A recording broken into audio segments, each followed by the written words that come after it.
Have you ever solved a problem just by talking it out? Let's discover how our words can make a big difference today. Today's word is communication. Can you say it with me? Communication.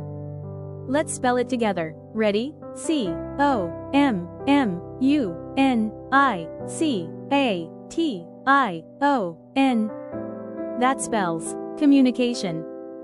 Communication means the exchange of information or ideas. Here are some words that mean the same as communication. Say them with me. Conversation, like talking with your best friend about your weekend. Expression, like sharing how you feel with a smile or a hug. Dialogue, like characters talking in a story. Messaging, like sending a text to say hello.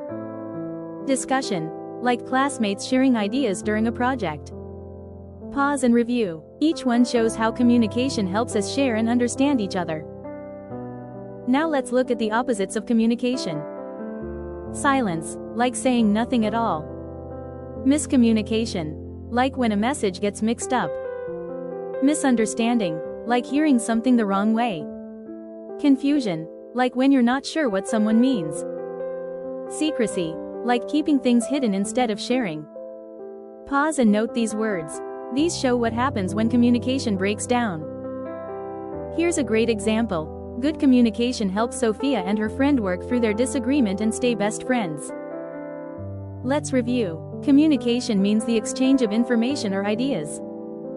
Synonyms include conversation, expression, dialogue, messaging, and discussion.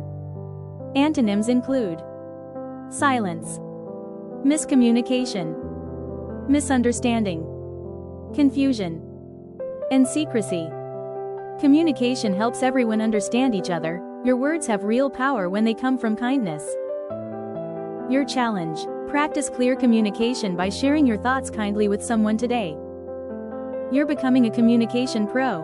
Keep using your words to connect, share, and grow. See you tomorrow for another Word Up with Sofia.